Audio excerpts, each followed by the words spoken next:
આ બીજોરા કાલના બોરેલા છે. આ બીજોરા કાપીને લીંબા જેવા બીજોરા મોટા મોટા આવે છે એ કાલના હાથી મૂકેલા છે. સાંજે આ ખીરાતા એને ગોળમાં મસાલામાં ભરવાની છે. આ પાણી ચોઠાણું કહેવામાં આવે છે. કંઈ આપણને તાવ આવ્યો હોય, મોઢું બગડ્યું હોય ત્યારે પાણી ચોઠાણું ખાસ ખાવું જોઈએ. અને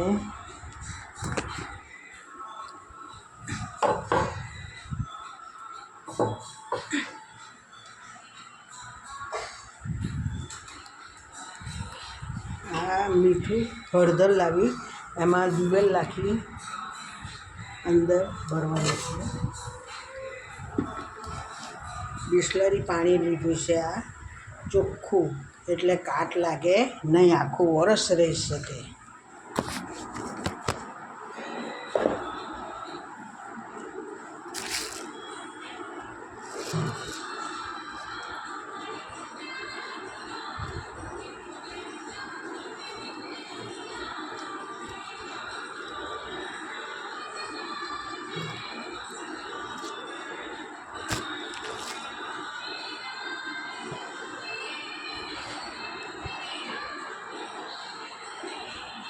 કલ્લા અહીંયા આવની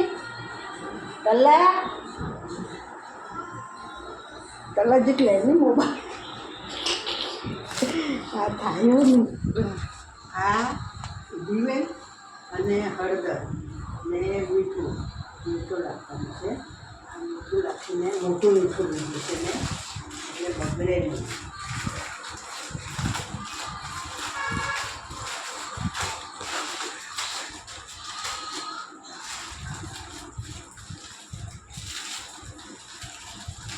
આ મોટું મીઠું લીધું છે એટલે આ કેરીને એના આ ડીસા પર લગાવી દેવાના. આ ડીસો હોય ને ત્યાં હળદર લગાવીને મીઠું હળદર દિવેલ તો આ બગડે નહીં, તેવું ને તેવું રહેશે. આવી રીતે કરીને પછી એને પાણીની અંદર એમ નાખી દેવાનું. આ રીતે ભરવાનું છે.